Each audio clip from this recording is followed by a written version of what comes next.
Okay, we go to the new challenge, the pandemic. Yeah, as you already asked, of course, the pandemic changed the way we worked a lot. I think it is something completely new that came up all over the world. I think everyone was affected by it, and it was like a totally new situation that, yeah, no one really could have imagined. Also, work life changed drastically. One point was that suddenly, when the numbers were rising, social distancing was required. In the beginning, there were no vaccinations, and the disease was completely new. So it was important to keep the distance. Therefore, we started to work in home offices, which Okay, was a work from home. completely new situation for us. Normally we are, yeah, we don't spend all of the day in the office. We are out on appointments and meet a lot of people in person normally, so this changed a lot. Yeah, to keep in contact with our colleagues, we started to use Zoom conferences as well, and also for interviews we didn't meet the people in person anymore. Everything that was possible we did either by Zoom or by just a normal telephone. So but also the pandemic didn't only affect the work life itself, it affected the whole economy in Germany. So you had companies that had to reduce their working hours, shops and restaurants, some of them had to close for several months, and therefore they also had a lot of financial pressure because they didn't have any income. They got yeah, they still got help from the state, but it was really a hard time for a lot of them. For the newspapers itself, it also meant, because the companies had these financial pressure, they didn't buy a lot of advertising. So you could see that in the finances of the newspapers as well. But on the other hand, there was also something good, I would say, for journalism and the media, because news companies and newspapers, TV, radio, any kind of journalism became a really important source for the information about the current situation. So sometimes the pandemic was really confusing because you had a lot of information coming in every day. You had restrictions that were changing every couple of weeks, sometimes even daily. And sometimes, yeah, it was just so confusing that people just needed a reliable source of information. And I think that was something good for journalism, because you always have some parts of society that are really critical and skeptical, and that are, yeah, they they don't really believe that journalism is independent and free, and that sometimes it is hard to convince these people. So I think in the Corona pandemic, it was one part that you noticed. Okay, news companies are important to provide the information, and also to explain what it means to everyone in their everyday life. One thing many newspapers did was news blogs on their websites. A big advantage was that it is possible to react really quickly whenever regulations changed, and whenever there are new infection numbers or information about the disease. So they made these news blogs on their website, and they had the newest information on top all of the time. Are you all vaccinated, the journalists in your newspaper?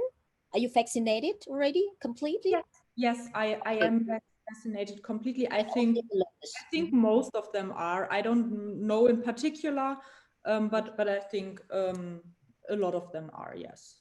Ya, oke. Good. Jadi teman-teman, ini adalah satu tantangan yang besar dengan adanya COVID pandemik ini, bahwa ini juga mempengaruhi seperti halnya sektor lainnya di ekonomi dan pendidikan, misalnya bahwa mereka harus work from home alias bekerja dari rumah. Jadi apa-apa saja yang biasanya mereka langsung interview dan lain sebagainya, mereka harus janjiannya tuh ketat banget, dan mereka kalau memang sudah maksimal nggak bisa ya hanya lewat jalur telepon begitu ya.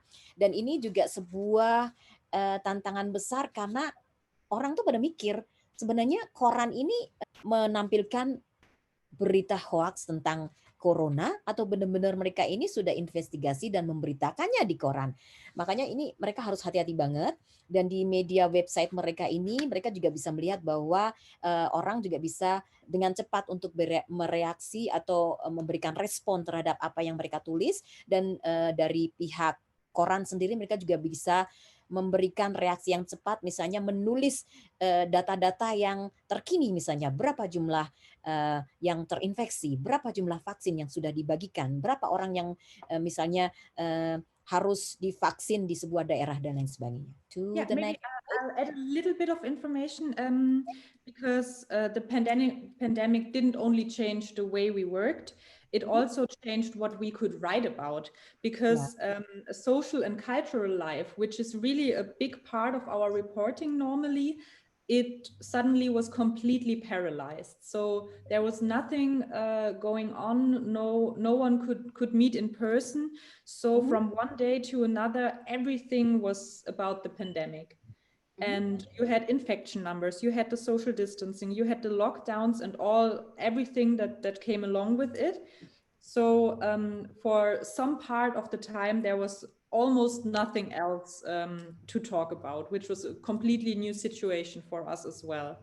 Today, the situation in Germany is like around 66% of the population is vaccinated, and the restrictions are loosening. So there is more other topics in the newspaper. Again, it's not as much about the pandemic anymore, but still it is a topic every day. So, but at the same time, because there are still some people that are not vaccinated, and also you have some infections, although people are vaccinated sometimes. So you have at the moment a rising number of corona infections.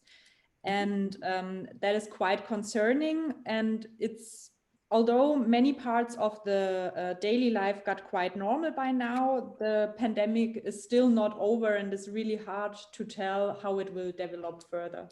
Jadi di Jerman ini sudah sekitar 66% divaksin ya, penduduk Jerman itu 81 juta orang. Jadi seperempat dari Indonesia ya. Kalau di Indonesia mungkin lebih banyak, karena orangnya juga lebih banyak. Now I talked quite a lot about journalism in Germany, and I really hope that I was able to give you an insight and some, a bit of a glance of what we are doing and how we work and how to get started in that area. I really hope it was interesting for you. Before we go on to some, maybe if you want to ask questions, I'll also tell you a little bit about the region that I live in, because Mrs. Stegmann told me a lot of you like to travel and are interested in tourism as well. So here I have some pictures, which is some of them are from my home village, like really a small village in Germany. And top left picture, you can see Freiburg. So the region I live in is called Black Forest. It's located in the southern western part of Germany, and also France and Switzerland are really close and easy to reach. So Black Forest is known to have like a really beautiful scenery and a beautiful nature. So there are a lot of outdoor activities you can do. So you can go hiking or biking, for example. There are a lot of trails.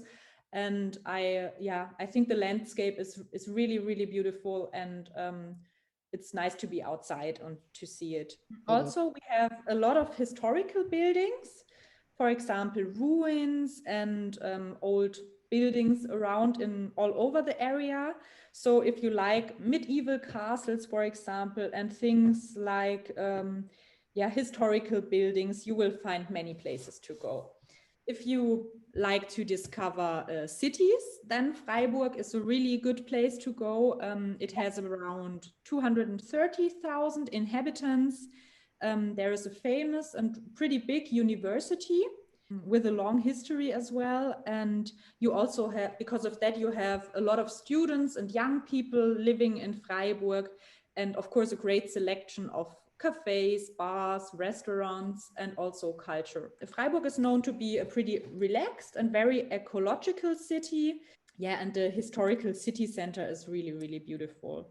One of the most famous buildings probably is the church, the Freiburger Münster.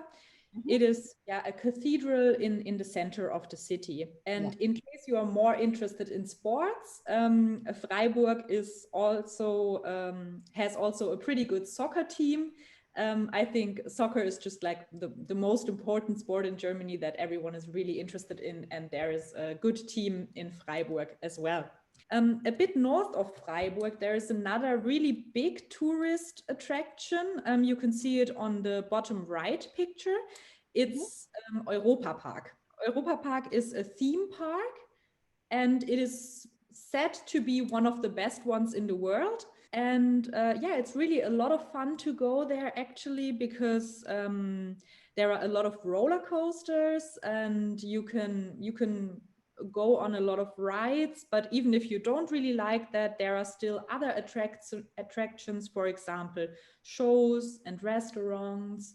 And also the theme areas, they are really beautifully made. So it's also a lot of fun just to walk around and take a look at everything. This Okay, is so this is the cake, right? The Black Forest. What do you call that? Schwarzwaldtorte. Also, yeah, Schwarzwälder Black Kirschtorte, Forest cake. Yeah. Black This Forest typical cherry cake. It cherry is cake. very typical for the region. It is like a chocolate cake with like way too much of whipped cream and cherries, and also schnapps. There is a little bit of alcohol in it. Good. So I think we should close your presentation now, because I would like to share about how is it exactly if we want to. You have, what is it? The sources. Oh, okay. So Yeah, I it's would just like to oh share a little bit about how is it actually in Freiburg.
So I think that's all about a little bit about Freiburg.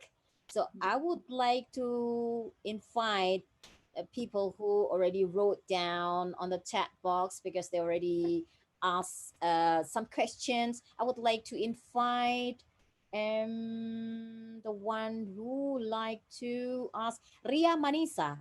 I would like to make it quick because we have only like 20 minutes, 30 minutes left. Yeah, I would like to offer, because I've seen there are quite a lot of questions Yeah, already yeah. in the chat. So that is, yeah. So So that is also, why I if the invite time is one. up, I can also write you an email if you want and give you Yeah, some more answers if we cannot sure. answer all of the questions. Yes, exactly.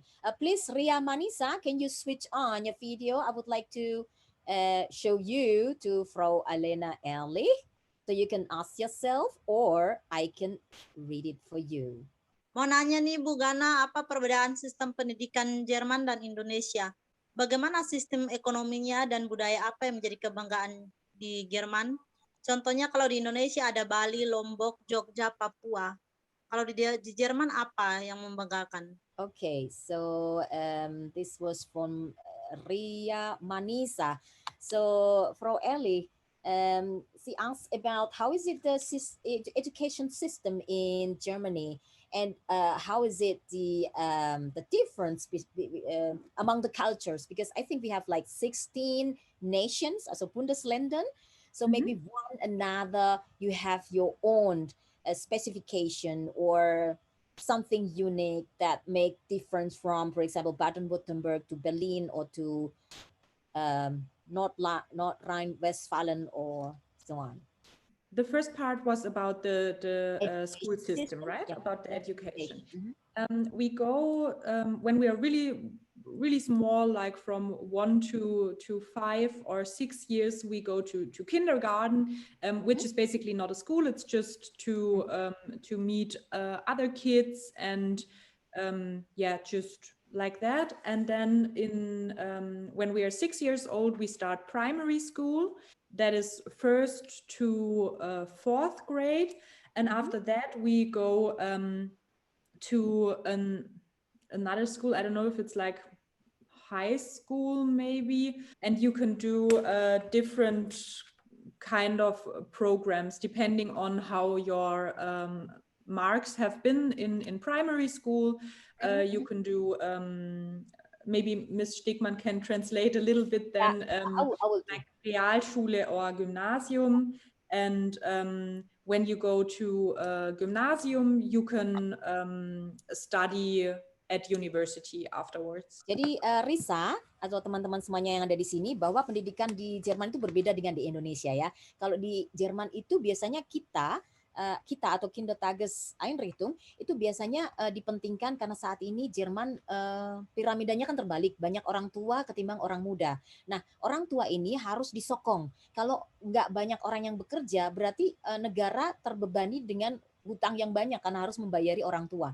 Makanya orang-orang muda ini harus bekerja, dianjurkan untuk bekerja, dan anak-anak mereka ditaruh di taman kanak-kanak. Jadi umur 8 bulan pun bayi ya sudah bisa masuk. Dan itu uangnya yang dibayarkan ke TK itu bisa dimasukkan ke laporan keuangan dan nanti akan dikembalikan dari negara kepada kita, kepada orang tua. Nah, itu satu keuntungan atau boleh dibilang satu hal yang lain daripada di Indonesia ya. Kalau orang kan, wah ini masih bayi sama ibunya dong gitu. Kalau di sana nggak usah disusui, udah ditaruh di TK aja gitu ya. Kemudian setelah itu TK itu kan sampai umur 6 tahun, 5 sampai 6 tahun. Setelah itu mereka masuk SD. SD di Jerman hanya sampai 4 tahun. Jadi sampai kelas 4 itu SD-nya nggak kayak di kita sampai kelas 6 gitu kan. Nah, dari SD ini mereka lulus SD kelas 4, mereka masuk ke yang namanya jenjang sekolah lanjutan. Sekolah lanjutan ada 3. Hauptschule, Realschule, Gymnasium. Untuk Hauptschule itu biasanya sampai kelas 9. Kalau kelas 9 betul ya. Kemudian Realschule sampai kelas 10. Kemudian Gymnasium sampai kelas 11. Nah, yang Gymnasium ini mereka langsung bisa kuliah. Nah, untuk yang Realschule mereka langsung bisa Ausbildung. Kemudian untuk yang Hauptschule, kalau mereka mau Realschule, mau ke Ausbildung, mereka harus sekolah lagi gitu ya. Jadi harus memenuhi jumlah kekurangan yang mereka tidak jalani selama di Realschule atau di gimnasium tadi. Nah, di sini banyak sekali Ausbildung. Kalau di tempat kita, PGTK itu sudah universitas. Jadi saya kalau di Indonesia PGTK universitas, di sini downgrade ya, turun pangkat, jadinya akademi. Jadi kelasnya lebih turun lagi. Kemudian, I think she asked also about the culture in Germany because you have like 16 nations, 16 Bundesländer. So one another, you have your own character. For example, like people in the south, like us, we eat like spätzle or eat like black forest or what you call that, the black forest cake. And in Berlin, for example, they eat Berlin or whatever that is different to the south of Germany people.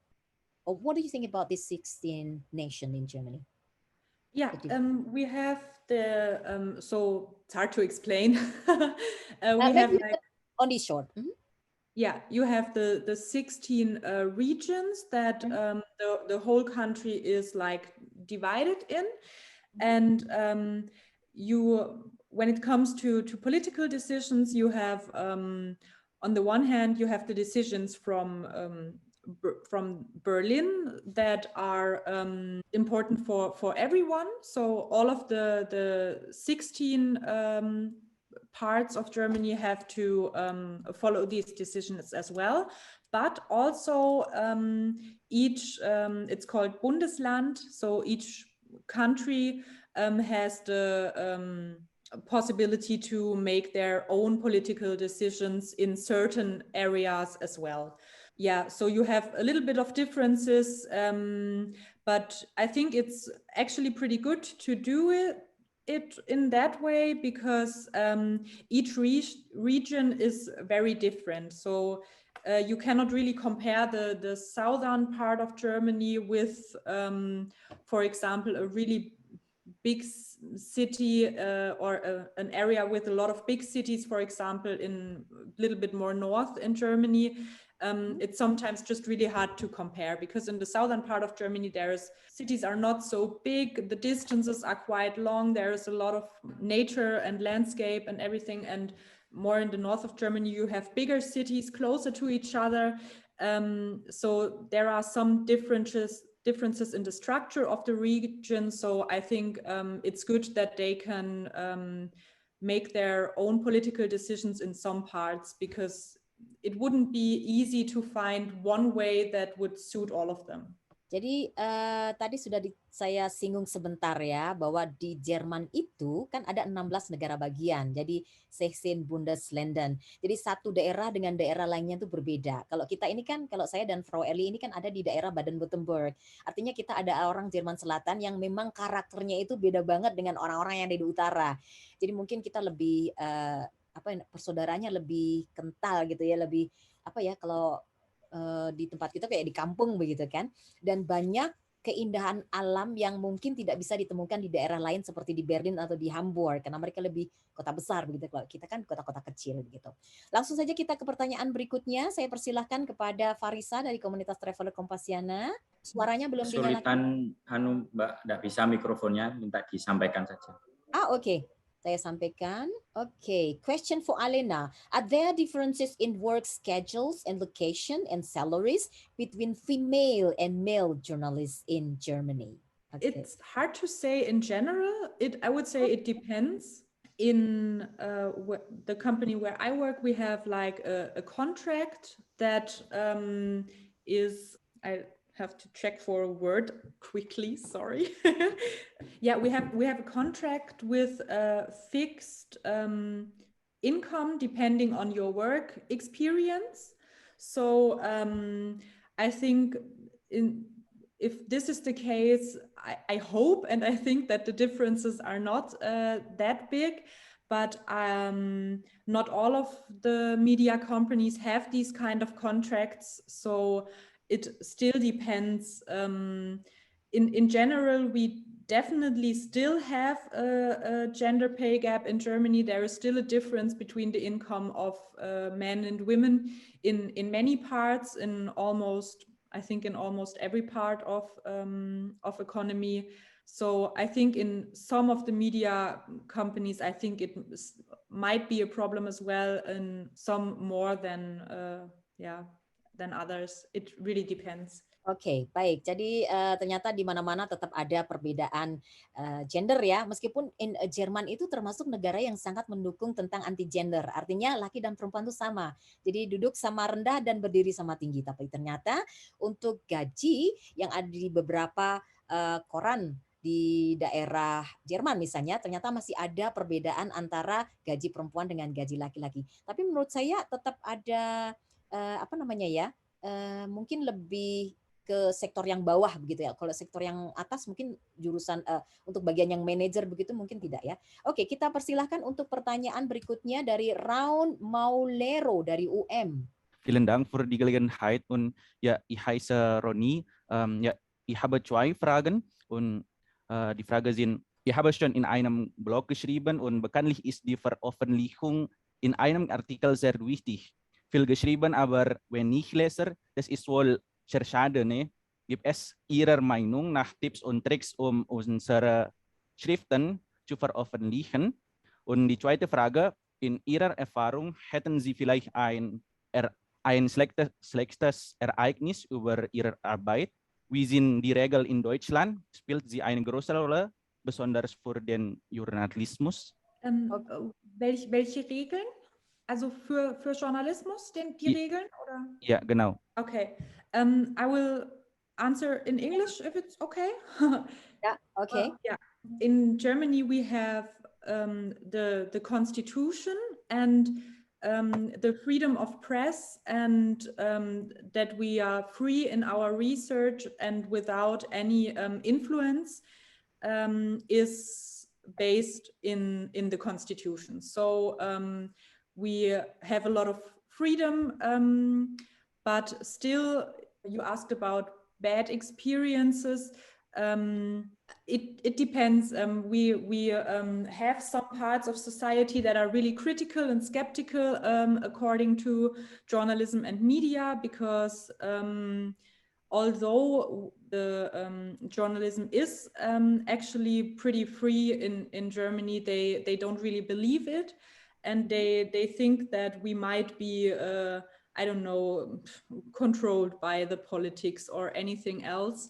So it can happen that, especially when you go, for example, on some demonstrations, depending on what kind of people are demonstrating, that they might, I don't know, I didn't have like really, really bad experiences yet, but I had some people that say, oh, media, they are not, I don't know, you're not telling the truth, and you are, I don't know, you get some criticism as well, and sometimes rough criticism as well, but I didn't have like really bad experiences so far, but I also know colleagues, sometimes you get a mean email or anything, but it's not too bad. Mm-hmm. Okay, and there was you had another question as well, right? I didn't. Your experience, your bad experience as a journalist, for example. Yeah. Maybe someone hit you, or someone take your camera, or I don't know, somehow like that. Not so far. Sometimes they, when you have a camera, they just normally just go away and just don't want to be seen or something. But and you get some criticism, like I said, when, for example, when it's on a demonstration because they are unhappy with a political situation or something. And there are some parts of society that are not really that don't really want to talk to journalists, and that are really skeptical about the work that we do. And it's a really big challenge to convince them that we are actually doing a good job, and that we're doing good research, and we actually don't write what is wrong. So yeah. So far you don't have any bad experience as a journalist in Germany? Just small ones. Just a small one, okay. Jadi Round ya, ini tadi dia cerita bahwa dia tidak mendapatkan pengalaman buruk seperti halnya kalau di Indonesia tuh ada yang dipukul, ada kameranya diambil, atau mungkin ditarik polisi, diborgol, begitu nggak pernah ya.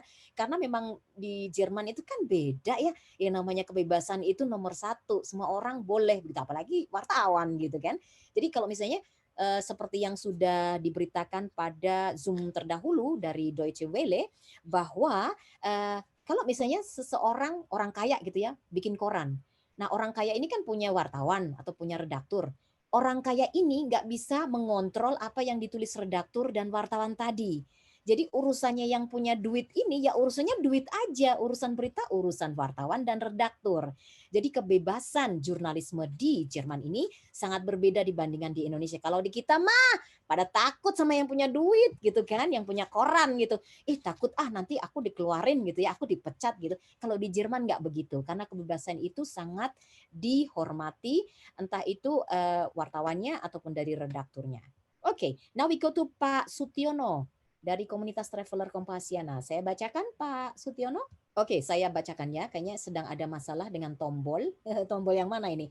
Alena, how is your prediction for newspaper?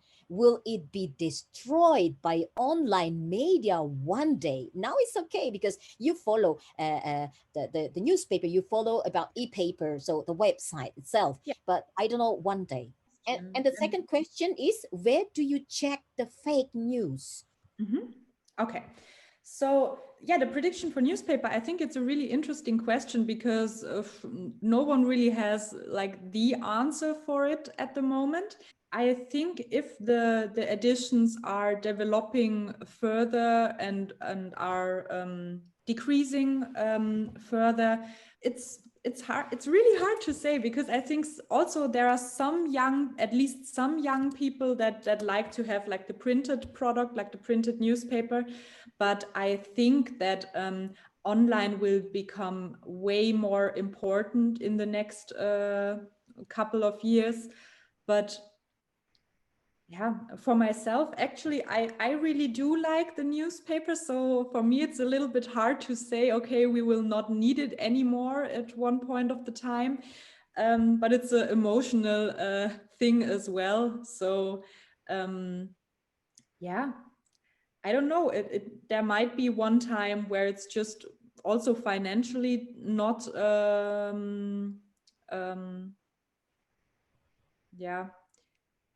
useful or not financially not Supported. Yeah, So, yeah. supported the media to run the business. Right. Reporting. Now, and the second question is about where do you check the fake news?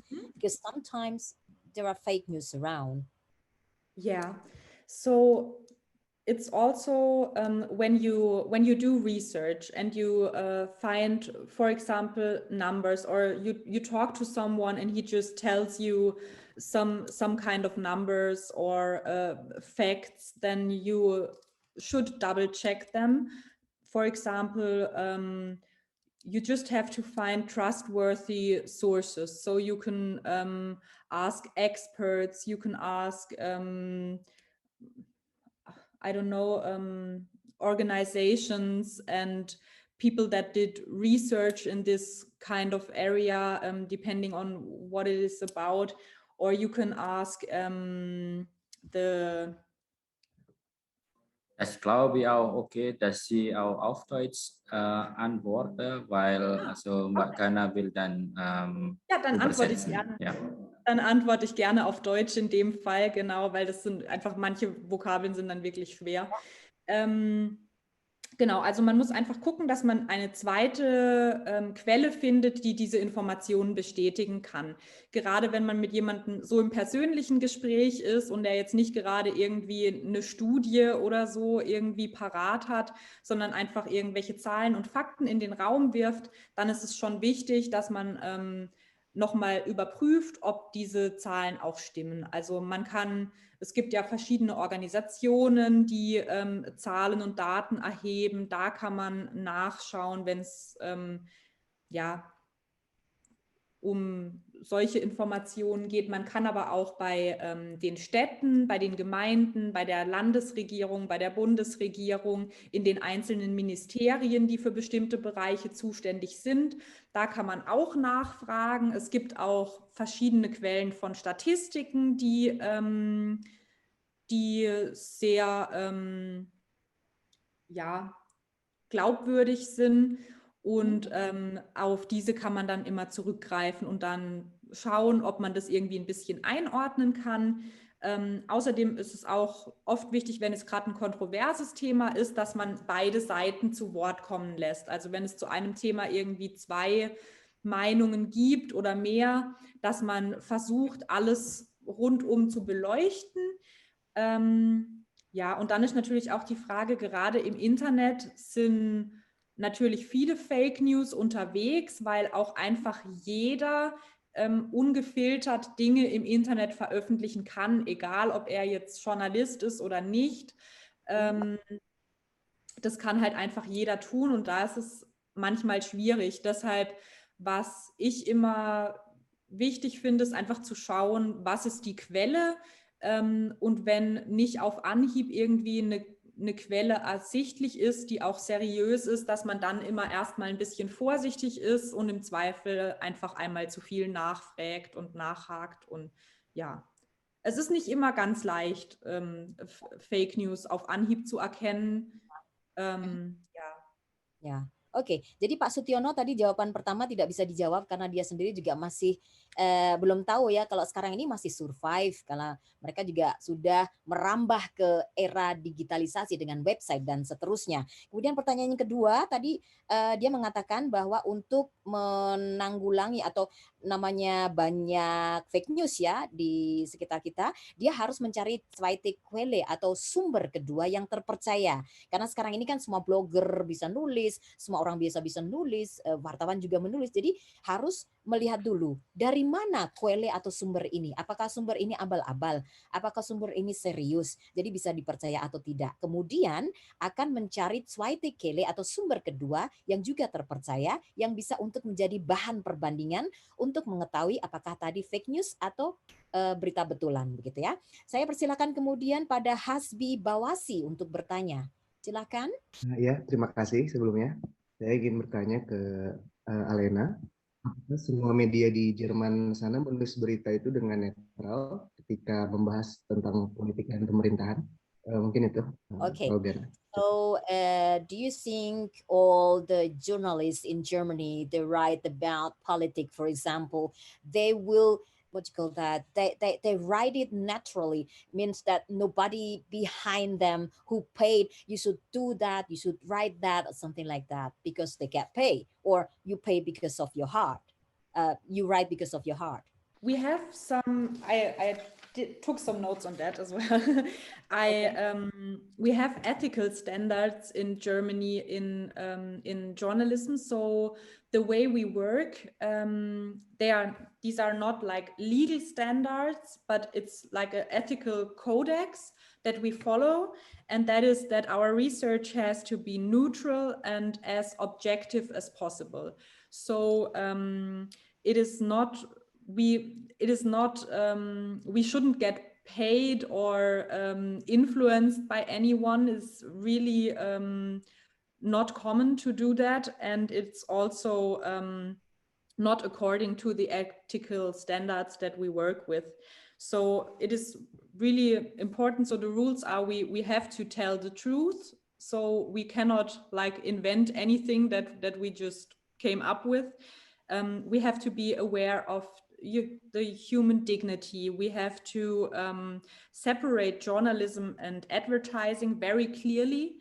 And we also should protect the privacy of people when it is required, and shouldn't write like in sensationalism, if it's not appropriate. If we follow these ethical standards, then it's totally not okay to get paid or influenced by anything or anyone. And that's also because freedom of press is in constitution. So it would be a really big scandal, I think, when something like this comes up, when you know that a journalist would be paid by a politician or something.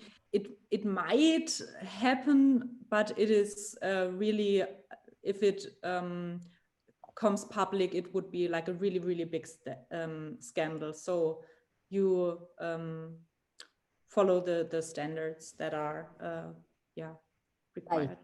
Oke, jadi Dek Hasbi ya, tadi sudah diceritakan bahwa di Jerman itu ada kode etik wartawan ya. Jadi misalnya salah satunya adalah memproteksi, jadi melindungi data-data pribadi dari orang yang diwawancarai misalnya. Kemudian memilah-milah dan tidak mendapatkan bayaran. Jadi untuk korupsi seperti kalau wartawan diwawancarai terus dikasih duit itu jarang banget terjadi di Jerman ya. Oke, karena waktunya sudah mau habis, saya akan membacakan pertanyaan terakhir, setelah itu akan saya rangkum dan waktu diserahkan pada MC. Jadi pertanyaan dari Ilham. Halo Elena, do you also write essays? If you do, where can I read all of your essays? Because now I've just started to write essays in German. Short answer, no. I don't Okay, really. but maybe they can read your articles in Grenzbote or in the Schwäbisch Badische Zeitung. Yeah, you can find my articles in Grenzbote, yeah, and Badische Zeitung as well. Because they restructured the website, sometimes the articles are paid content, so you have to subscribe to be able to read it. But yeah, of course, my articles are on the websites of the newspapers that I used to work. There is a lot. There are a lot of them. Okay. I think I have 2 articles I will send to the Yunan, so the Yunan can share to all the students who need it, because both of them you have written last time about Indonesia. Ya, oke.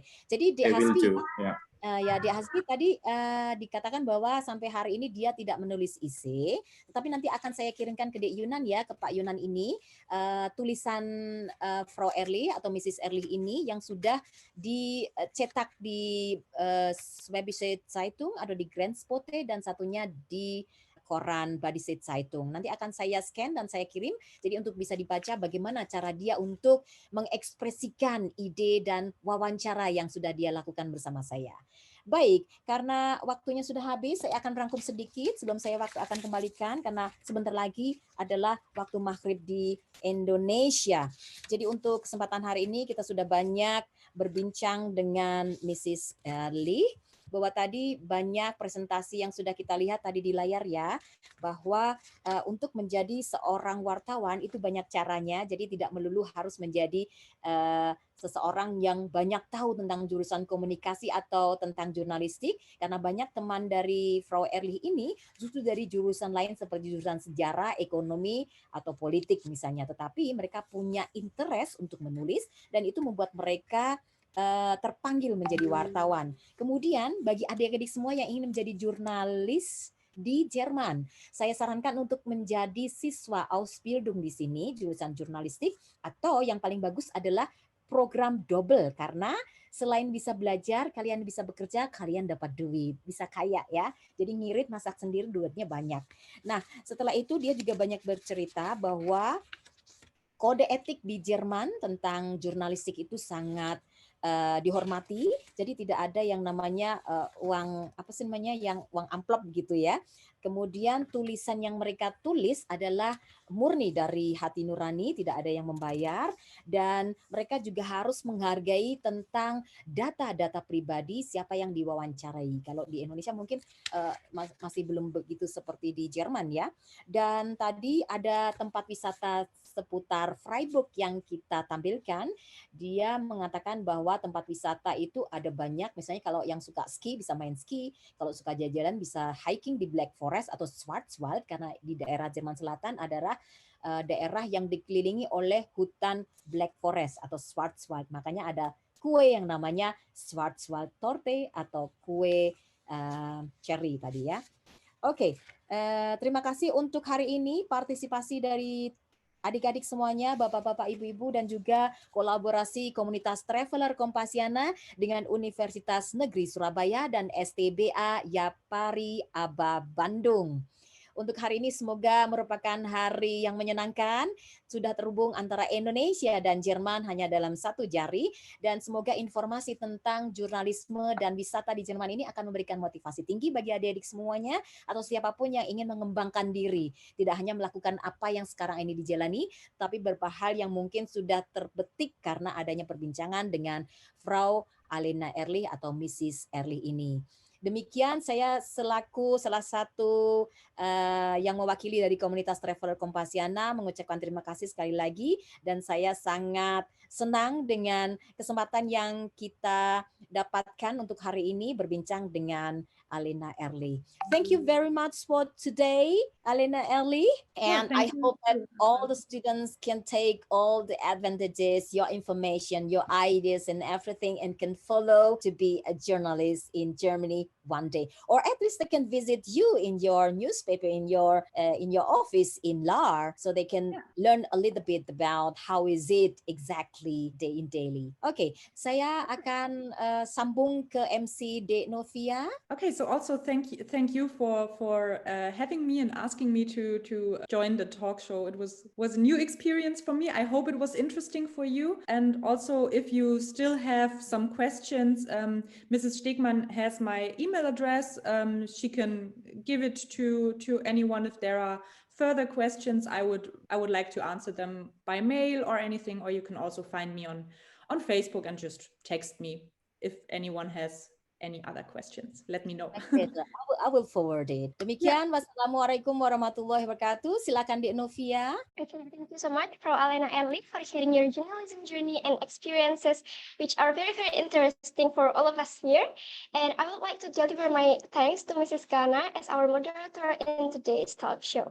So, ladies and gentlemen, we finally come to the end of today's agenda. And here, I would like to remind to all the participants, kepada teman-teman peserta talk show pada hari ini, dimohon untuk meng-capture atau meng-screenshot layar Zoom-nya dan mengisi link presensi yang dikirimkan di kolom chat Zoom sebagai bukti kehadiran teman-teman peserta sekalian, yang nantinya juga akan digunakan untuk mengirimkan sertifikat. Oke, sembari menunggu, saya akan melanjutkan ke close. So, ladies and gentlemen, these are the agendas we have presented to you all in this evening or morning in German. Yeah, we hope you discover and learn something new, and thank you so much for your attention. See you on the next occasion. Wir bedanken uns für Ihre Aufmerksamkeit. Wir nächsten Gelegenheit. Assalamualaikum warahmatullahi wabarakatuh. Have a good day, everyone. Waalaikumsalam warahmatullahi wabarakatuh.